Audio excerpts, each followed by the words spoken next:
السلام عليكم ورحمة الله تعالى وبركاته. أهلا بكم بقناة فرح إونيفير. في هذا الفيديو سوف نرى أهم القرارات التي نتجت عن اللجنة الاستشارية التي اجتمعت اليوم الجمعة. وقبل أن نبدأ هذا الفيديو أتمنى لكل من دخل أول مرة قناتي أن يشترك بها ولا تبخلوا علي بإعجاباتكم، وشكرا دائما على دعمكم وعلى تشجيعاتكم. فقد اجتمعت اللجنة الاستشارية في الساعة 2 بعد ظهر يوم الجمعة لوضع قرارات جديدة للأيام القادمة، وتم وضع خطة فك الإغلاق ثلاثية المراحل، وقد تم تحديد 3 تواريخ رئيسية للتخفيف: 8 من شهر مارس، والأول من شهر أبريل، والأول من شهر مايو. وإليكم القرارات التي تم اتخاذها. تظل فقاعة الاتصال الوثيقة ثابتة في حدود شخص واحد فقط، يعني الأشخاص المقربين يبقى دائما شخص واحد فقط، في حين سيتم توسيع التجمعات الخارجية في الهواء الطلق إلى 10 أشخاص اعتبارا من 8 من شهر مارس. بالنسبة لخطة فك الإغلاق على 3 مراحل، هناك المرحلة الأولى تدخل حيز التنفيذ في 8 من شهر مارس. في هذا التاريخ يسمح بالتجمعات الخارجية ل10 أشخاص بدلا من 4 أشخاص حاليا. تجهيز الجنازات بمعدل 50 شخص بدلا من 15 حاليا، بحد أقصى شخص واحد لكل 10 متر مربع. استئناف المحاضرات وجها لوجه في الحرم الجامعي يوما واحدا في الأسبوع بدءا من 15 من شهر مارس. المرحلة الثانية الخطة الخارجية اعتبارا من الأول من شهر أبريل، يمكن ممارسة الرياضة في الهواء الطلق مع عدد محدود من المشاركين. يمكن تنظيم الأحداث الثقافية في الهواء الطلق في حضور 50 متفرجا فقط لا أكثر. إعادة فتح المتنزهات الترفيهية، يمكن للمخيمات الكشفية استئناف نشاطها. المرحلة الثالثة المسمات التصفية الداخلية، وتبدأ اعتبارا من الأول من شهر مايو. فيها يتم إعادة فتح قطاع الضيافة، ولم تحدد اللجنة الاستشارية أي جزء من القطاع تحديدا، لذلك سيتم السماح للفنادق والمطاعم إلى آخره التي تتبع هذا القطاع بالعمل مرة أخرى ابتداء من الأول من شهر مايو. وأيضا هناك ممارسة الرياضة في الداخل في مجموعات صغيرة، وكذلك استئناف الأحداث الثقافية الداخلية. وبالنسبة لحظر السفر غير الضروري، فقد قررت اللجنة الاستشارية الإبقاء على الحظر المفروض على السفر غير الضروري حتى 18 من شهر أبريل، أي نهاية عطلة عيد الفصح. بالنسبة للتدريس الدروس وجها لوجه اعتبارا من 15 من مارس، فباعتبار من 15 من مارس هناك 20% يتم استئناف الدورات وجها لوجه في التعليم العالي، و100% استئناف الدورات وجها لوجه في التعليم الثانوي المتخصص. وهناك أيضا الإذن برحلات يومية من رياض الأطفال إلى الابتدائي. وبعد إجازة عيد الفصح هناك 100% استئناف الدروس وجها لوجه لجميع الفصول الثانوية. يعني كان هذه القرارات التي نتجت عن اللجنة الاستشارية ليومه الجمعة 5 من شهر مارس 2021. كل هذا سوف نراه بالتفصيل في المؤتمر الصحفي الذي عقد بعد انتهاء اجتماع اللجنة الاستشارية مساء هذا اليوم، يعني مساء الجمعة 5 من شهر مارس 2021.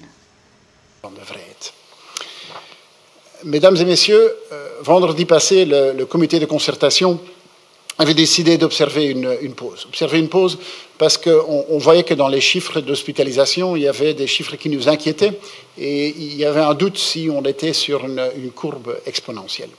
Entre-temps, il s'est avéré que c'est pas le cas. Encore aujourd'hui, nous constatons une légère augmentation des chiffres d'hospitalisation, mais c'est des augmentations qui sont parfaitement en ligne avec les modèles que nos scientifiques ont expliqué début de la semaine passée. Dans les jours qui viennent, on va voir que les hospitalisations vont continuer à augmenter légèrement. Ce n'est pas une raison de paniquer. Mais cela veut dire que la situation reste naturellement très, très délicate et qu'on doit continuer à être prudent dans un premier temps pour tout faire pour garder la situation sous contrôle.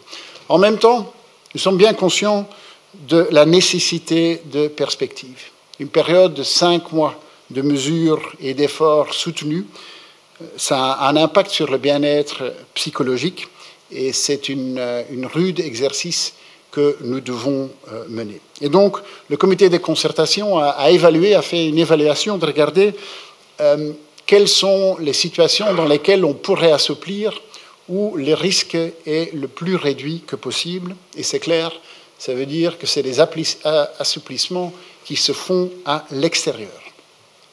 En autorisant plus d'activités en plein air, nous jouons sur un impact qui est physique et qui est mental. En fait, le message sous-jacent, c'est qu'on va convenir avec vous qu'on va pouvoir faire plus de choses à l'extérieur et que ça va nous aider à mieux respecter les règles partout, aussi à l'intérieur. Nous sommes convaincus que c'est un effort de motivation et un effort de bien-être physique et de bien-être mental. Autoriser plus d'activités à l'extérieur avec plus de gens, ça nous donne la possibilité de rencontrer plus de gens et cet élément de contact entre nous, nous estimons que c'est un élément important de bien-être. Concrètement, le comité de concertation a décidé de faire passer de 4 à 10 le nombre de contacts qu'on peut avoir à l'extérieur à partir de 8 mars. Naturellement, contact avec 1,50 m de distance et en portant le masque. Sortir, aller dehors, ça veut dire faire de l'exercice, ça veut dire bouger, ça contribue également à notre bien-être psychologique.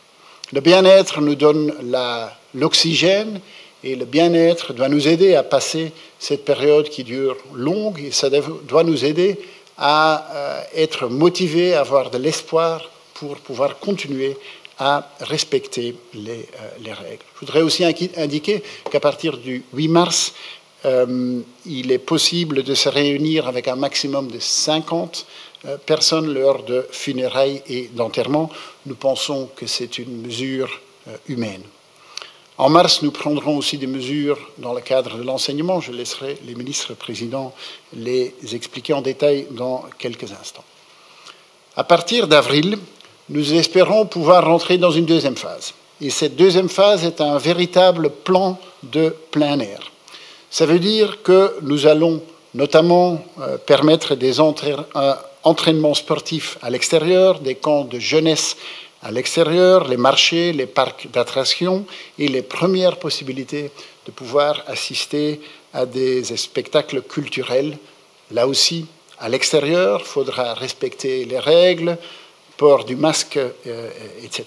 Lors du comité de concertation du 26 mars, nous allons faire l'évaluation de la situation pour regarder si la situation continue bien évoluer dans la direction que nous attendons. Si on se projette alors un peu plus loin, nous aurons vacciné suffisamment de personnes d'ici le début du mois de mai. Et grâce à l'utilisation massive de tests rapides, y compris de autotests, et ça c'est un élément important qu'on va introduire dans cette troisième phase, nous estimons qu'il sera possible de permettre d'avoir plus de contacts sociaux, donner une perspective à l'ORECA, à l'extérieur, mais aussi à l'intérieur. C'est clair que l'utilisation de tests et de autotests sera un élément important dans l'approche de permettre des activités à l'intérieur.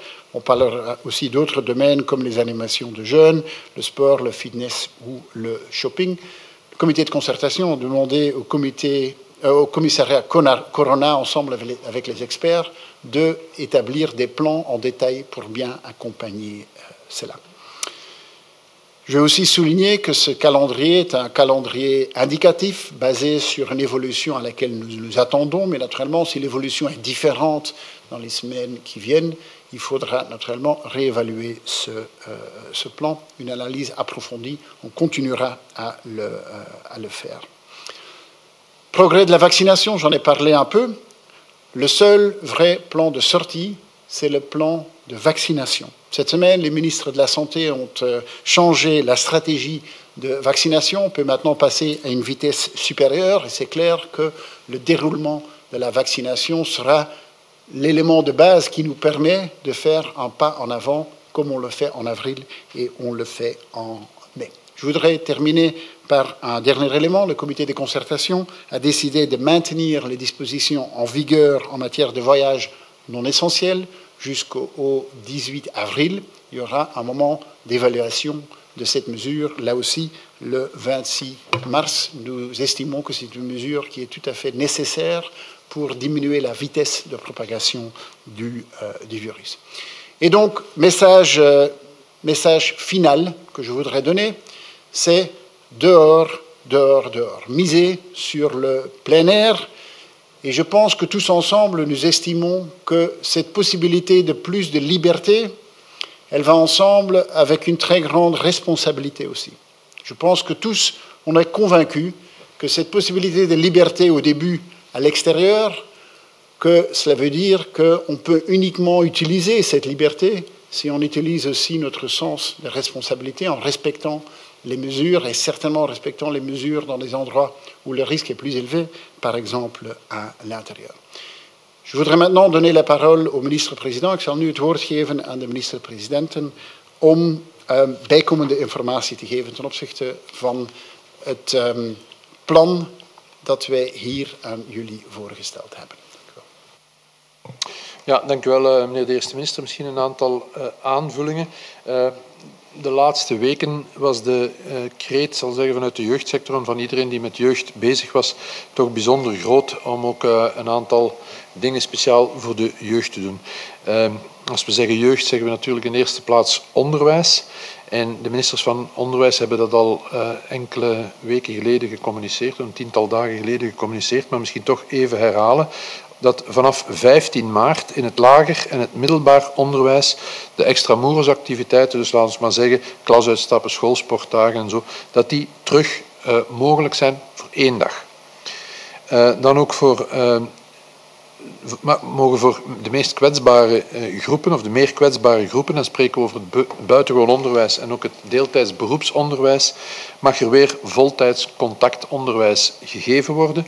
En wat het hoger onderwijs betreft is er 1 lesdag, 20% contactonderwijs mogelijk, dus 1 lesdag per week. Dat was al meegedeeld. De bedoeling is om na de paasvakantie ook voor de middelbare school, 2e en 3e graad, naar meer contactonderwijs over te gaan. Dat wat het onderwijs betreft, maar de jeugd heeft natuurlijk ook activiteiten buiten het onderwijs. En daarom dat we de georganiseerde jeugdactiviteiten, dat we die wat versoepelen voor de min 13-jarigen. Dus laten we zeggen lagere schoolkinderen. Daar was de groep buiten, we spreken altijd over buitenactiviteiten, daar was de groep beperkt tot 10 personen. En die groep zal uitgebreid worden naar 25 personen, wat natuurlijk de begeleiding van zo'n groepen, daar wat minder leiders voor nodig zijn. En dus dat wat meer zuurstof geeft voor activiteiten te organiseren voor die jongere groep. Wat de paasvakantie betreft zullen de jeugdkampen ook mogelijk zijn voor groepen tot 25 personen, maar, en dat moet toch ook geaccentueerd worden, we zullen van die periode gebruik maken om daar een teststrategie aan vast te hangen, om goed te testen bij het begin van het kamp, aan het einde van het kamp. En dat is natuurlijk belangrijk voor de veiligheid, maar dat gaat ons denk ik ook veel leren over wat er dan gebeurt. Ik wou nog eens benadrukken dat wat cultuur betreft, dat er daar eindelijk ook perspectief is. Zij het nog bescheiden, zoals dat hoort denk ik in deze fase van de pandemie waar we ons in bevinden. Dus zoals de eerste minister gezegd heeft vanaf 1 april zullen buiten activiteiten, culturele activiteiten mogelijk zijn met 50 mensen. Ten slotte, en daar ga ik mee eindigen, hebben we inderdaad beslissingen genomen rond de horeca. Dus de horeca, zowel binnen als buiten, zal, als alles goed verloopt, als alles naar plan verloopt, op 1 mei opengaan. En Vlaanderen zal zijn steunmaatregelen die we uitgewerkt hebben, ook voor de horeca, Vlaanderen zal die steunmaatregelen fors verhogen. Wij compenseren de 10% van de omzet van het jaar ervoor voor de horecazaken die verplicht gesloten waren. Die steun van 10% zullen we optrekken naar 15%, zodanig dat we de laatste moeilijke periode van de horeca toch iets meer behapbaar maken. Zie daar, meneer de eerste minister. Ja, dank u wel, monsieur Durepaut. Merci, monsieur le Premier ministre.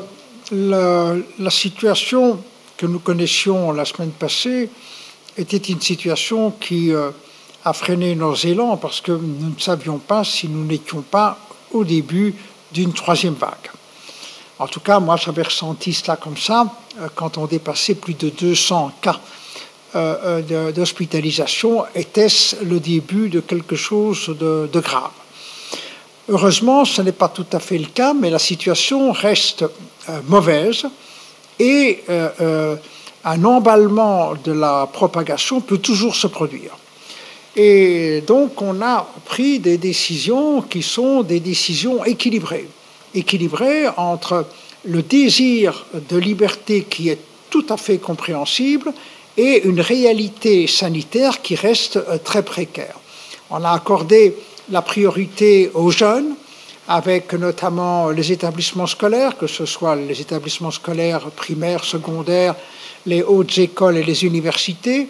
On a aussi donné la priorité en avril aux activités de plein air, comme l'a indiqué le Premier ministre, et puis les activités en interne et en externe, notamment pour l'ORECA, au mois de mai. Je voudrais juste vous dire ceci, c'est que pour ce qui concerne ma responsabilité en Wallonie, s'il n'y a pas de nouveaux accidents informatiques ou autres, à la fin du mois d'avril, toutes les personnes qui ont 65 ans et plus auront reçu au moins une dose de vaccination.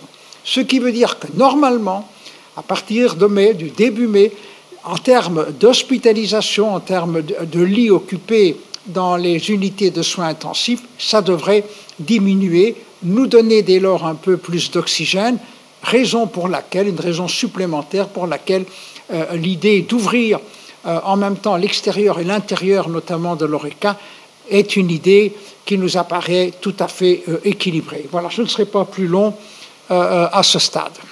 Merci. Monsieur Vervoort. Merci, Monsieur le Premier ministre. Comme vous le savez, au niveau de la région bruxelloise, nous avons pris des mesures additionnelles à celles édictées au niveau fédéral. Et donc, comme on sort de la semaine de pause, j'aurai un contact avec les bourgmestres début de semaine prochaine et je rappelle quelles sont ces mesures complémentaires. Comme ça permet d'avoir une vision de ce qui sera discuté. Outre le couvre-feu, il y a aussi la fermeture des magasins à 20 heures, l'interdiction de la consommation d'alcool dans l'espace public et l'obligation du port du masque généralisé. Nous ferons ensemble une évaluation de ces mesures au regard de ce qui est annoncé dans le schéma temporel pour que l'assouplissement que nous serons amenés, on fait être optimiste, nous serons amenés à prendre se fasse graduellement et en phase avec les ouvertures qui sont prévues dans ce que nous avons convenu cet après-midi. Voilà, donc, et pour le reste, je pense qu'effectivement, on ne peut que se réjouir qu'enfin on donne des perspectives. Je crois que c'est ce qui a manqué, mais on n'avait pas d'autre choix la semaine dernière.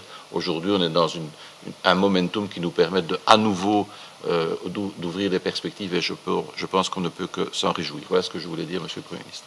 Merci beaucoup, Monsieur Géolet. Puis, Monsieur Pache. Merci, Monsieur le Premier ministre. Alors, voilà, toute une série de mesures ont été prises et comme je le dis souvent, pour certains ne seront évidemment pas suffisantes, mais je pense qu'elles doivent être porteuses d'espoir aujourd'hui.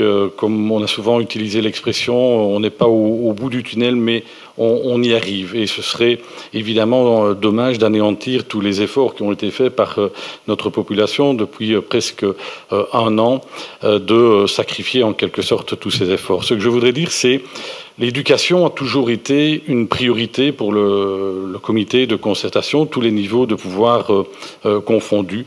Et aujourd'hui encore, On a pris un certain nombre de mesures par rapport à l'enseignement obligatoire, toute une série d'activités extrascolaires d'une journée, que ce soit culturelle, sportive ou autre, qui sont possibles. Aussi par rapport à un public plus fragile, plus vulnérable, comme parfois dans l'enseignement spécialisé, un retour à 100% en présentiel. Et puis un élément important, c'est qu'on a acté qu'après les vacances de Pâques, le 19 avril, dans le secondaire, ce sera 100% des élèves en retour dans les classes. C'est un élément important. Dans l'enseignement supérieur, 20% de présence dans les hautes écoles, dans les universités à partir du 15 mars. C'est aussi un élément important. Et on l'a dit, la jeunesse est une priorité. La jeunesse est une priorité et à travers les mesures déjà au mois de mars, mais aussi au mois d'avril pour toute une série d'activités en plein air, mais aussi, comme Yann l'a dit, par rapport aux vacances de Pâques, par rapport au camp aussi de jeunesse, il y a vraiment des mesures très concrètes qui sont prises. On ira bien évidemment encore plus loin à partir du 1er mai. On a veillé aussi au secteur culturel, bien évidemment, au secteur culturel avec des possibilités en plein air, puisque on va encourager les activités en plein air à partir du mois d'avril, mais aussi au mois de mai en intérieur. Et là, il y aura des protocoles, comme dans d'autres secteurs, des protocoles à respecter, mais il faut aussi donner de la perspective à ce secteur. Je dirais un dernier mot, c'est que le déconfinement, en quelque sorte, l'assouplissement des mesures, dépendra du succès de la campagne de vaccination. Et on parle beaucoup de la jeunesse. Alors je sais que toute la population fait beaucoup d'efforts, tout âge confondu, depuis le début. Mais notre priorité, c'est aussi la jeunesse. Et je dois bien vous avouer que je suis un peu surpris que des personnes qui sont invitées à se faire vacciner, des personnes plus âgées, plus fragiles, ne se fassent pas vacciner aujourd'hui. Et si on veut être solidaire avec les jeunes, je pense que c'est indispensable. Les jeunes, ils ont fait beaucoup d'efforts. Ils ont parfois été stigmatisés à tort. Je voudrais dire que les jeunes, on doit les féliciter pour tous les efforts qu'ils font depuis un an. On doit les remercier, parce qu'on les a aussi culpabilisés parfois en disant que le virus n'était pas dangereux pour eux, mais qu'ils étaient dangereux pour leurs parents, pour leurs grands-parents, pour leur famille. Et donc la jeunesse, on doit la mettre au centre des débats aujourd'hui. Et je voudrais vraiment lancer un appel à la vaccination, que les personnes plus âgées aujourd'hui, plus fragiles, qui reçoivent une convocation pour aller se faire vacciner, se fassent vacciner, rien que pour qu'on puisse retrouver le plus rapidement une vie normale et pour que notre jeunesse puisse revivre et retrouver ses libertés. Je ne vais pas répéter ce qui a été dit, je crois que c'est une journée importante, c'est un moment important, c'est un moment d'espoir, qui est le résultat d'un effort de solidarité qui a été presté par toute la population et qui permet vraiment de définir des étapes vers la vie normale. Je souligne ce qu'a dit Pierre-Yves Giolet, c'est qu'on a demandé beaucoup à toute la population, mais notamment aux jeunes. Et si l'on veut rouvrir des perspectives pour les jeunes, il est très important que la campagne de vaccination ait un succès. Évidemment, ça dépend de nous.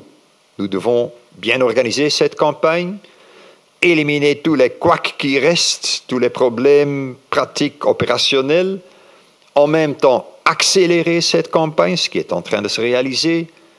Mais évidemment, ça dépend aussi de la volonté de tout un chacun de se faire vacciner, de se protéger et de protéger ainsi ses proches.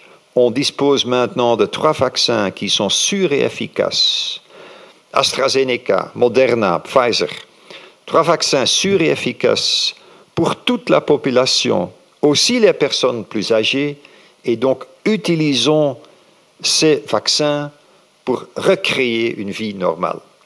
En ce qui concerne le testing, on a convenu qu'il faut développer une stratégie offensive et innovative de testing qui contribuera aussi à l'assouplissement.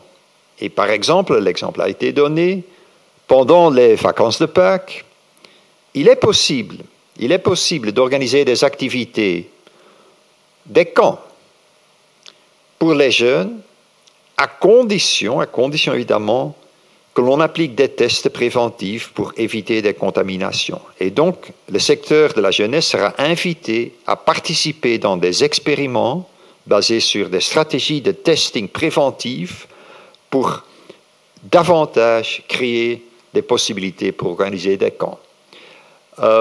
Finalement, nous avons convenu que le 26 mars, les ministres compétents pour la santé vont rapporter sur les initiatives prises en matière de santé mentale, les progrès réalisés, les actions supplémentaires à mener, ainsi qu'au niveau, je dirais, tant des communautés que du fédéral, on dispose aussi d'un plan d'action réel pour l'amélioration de la santé mentale et l'amélioration de nos actions en soutien psychologique, améliorations qui sont, comme vous le savez sans doute, absolument nécessaires. Merci.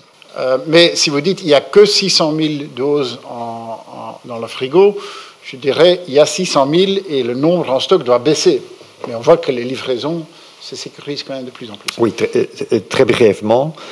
Donc oui, il y a un buffer très important. En partie parce que jusqu'ici, on a été ultra prudent avec le vaccin Pfizer. Donc pour chaque dose qui a été administrée, on gardait une dose supplémentaire pour la donner après 3 semaines. Vu le fait que maintenant on sait que cet espace de 3 semaines n'est pas tout à fait nécessaire, qu'on peut prendre un petit risque, nous allons réduire le buffer des vaccins Pfizer de façon considérable, ce qui permet immédiatement de libérer 170 000 doses du vaccin Pfizer pour les administrer directement. Et donc, c'est une partie de l'accélération qui est en cours. Donc, nous allons libérer le stock tampon de Pfizer à rateau de 170 000 vaccins. Deuxièmement, jusqu'ici, il y avait aussi un stock important d'AstraZeneca qui, évidemment, n'est pas tout à fait à éliminer dans la mesure qu'on n'est pas très sûr des livraisons AstraZeneca. On peut se plaindre de ça, on peut être très mécontent, nous sommes très mécontents, mais c'est quand même une réalité du processus de production. Et donc, par précaution, il restera toujours quand même un buffer aussi d'AstraZeneca pour être sûr, quand des personnes sont invitées, qu'ils reçoivent quand même le vaccin. Mais nous avons décidé quand même d'optimaliser tout le processus et aussi à ce niveau-là d'accélérer la campagne. Et par exemple, hier, je crois qu'au moins 22 000 vaccins ont été administrés en un jour, et c'est même plus. Donc c'est vraiment une accélération qui est en train de se produire, hein, avec toutes les contraintes que je vous ai données. Andere vraag, ja. Wat betreft وفي نهاية الفيديو أتمنى لكم الصحة والعافية، ولا تنسوا الإعجابات إذا أعجبكم محتوى هذا الفيديو، وتفعيل الجرس ليصلكم كل جديد، وإلى اللقاء في فيديو جديد، والسلام عليكم ورحمة الله تعالى وبركاته.